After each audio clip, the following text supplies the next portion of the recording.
Welcome back to another top 5 best bass music of the year video. This year we have the top 5 best bass music EPs of 2024. So obviously last time we did the albums, this time we're doing EPs, and then obviously the next video will be the top 10 best singles. Now EPs, there was a lot of great EPs that came out this year. I reviewed quite a few of them on my channel, as I always do. Some of these I did review, some of these I did not. So there's a couple that I didn't review. However, I reviewed pretty much most of these, and I think I actually reviewed every single one of them. Now that I'm looking at the list again, yeah, I think I reviewed all 5 of these EPs, and all of them were excellent. So really good stuff with each of them. So yeah, let's get into it. So coming in at number 5, we have an EP that I don't believe I reviewed, so I lied, sorry. But this one is only 3 songs, that's why I didn't review it, but it still is a great collection. It's Badclat's Tread Heavy, which came out on Cyclops Recordings.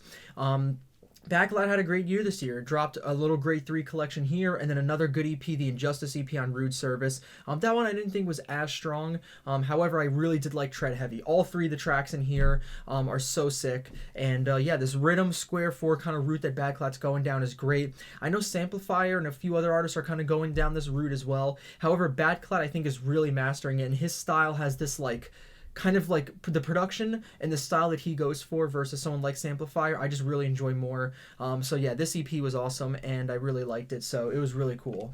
Coming in at number 4, we have the Death Wish EP from Riot, which came out on Subsidia. I did review this EP, and yeah, it was also really, really good. Riot really did make a great switch a couple years ago with this new kind of like hip-hop, more like clean production rather than the heaviness that they did with like their old stuff.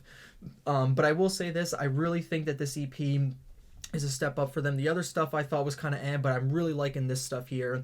On the Gas with Virus Syndicate is a great track. Glad that one's finally out. Caracosa, I believe it's called, was also really sick. And the title track Death Wish with Mika Martin is really cool. The music video was great. That's really great to see a bass music, music video coming out. So it was a great EP. Really cool to see. And of course, Redemption was also really great. That was a single from the year before in 2023. So really great EP overall. I really enjoyed this one. Coming in at number 3, another 3-track EP, but this one I did review. It is the Parallax EP from Lax, coming out on Cyclops as well. Yeah, Lax, man, an artist who I never really listened to until this year, after hearing Step 4, which I really liked, and then Trouble and FaceTime. I think those are the 3 songs I heard. And then after that, the rest of them I was like, okay, let me go through. Step 2 is great, some of the older stuff he's done. So when he released some new music, I really was into it. And this EP, Parallax, I checked out. All 3 tracks were great. I reviewed it. It was really, really cool. So spoiler alert, Step 5 is probably going to be on the best singles of the year list. That song is really, really cool. But the Parallax EP was really good. So yeah, really cool stuff.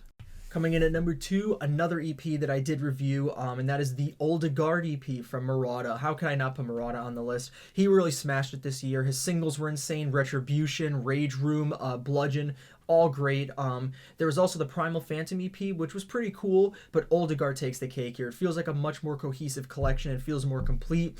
And some of the tracks like Necro Devastator and Decadence, and the title track Oldegard, which apparently people said is like an old collab with Marada and Subtronics that is now called Oldegard. It used to be called Mastatronics, so that's kind of interesting that he repurposed it. It's a really good song. But yeah, the whole EP is filled with great stuff. Marada always crushes it. It has the really heavy stompers and then the weird kind of like interesting sound design songs, so always good to see those. And it was a great collection, so I think Marada smashed it this year, and I'm really hoping this year, 2025, we get some good stuff for him. So yeah, really good EP here as well.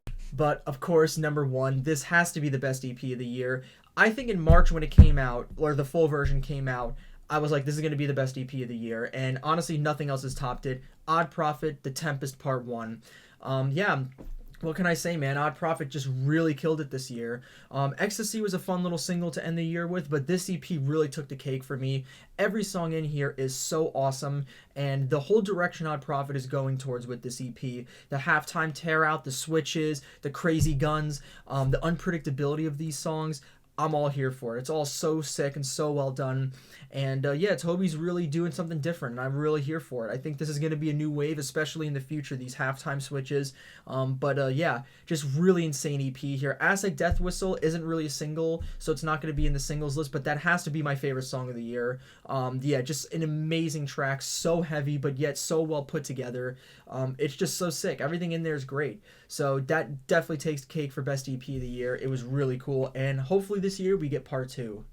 So that is it for the best EPs of the year, guys. Honestly, I think all 5 of these EPs were sick, and there was also some other great EPs. So I could have done a top 10, but I think top 5 is good enough. And all these EPs are really, really cool. So I did review all of them except for the Tread Heavy EP from Badclat. So if you want to learn about the other EPs, my thoughts more, you can go to the videos on my channel. But yeah, all those EPs were sick. I really can't wait for 2025. I think we're gonna get some great EPs as well. Yeah, let me know what your favorite EP was down in the description or the comments. And yeah, next video is the top 10 best singles, so look out for that. And yeah, thanks for watching, guys. See y'all later. Peace.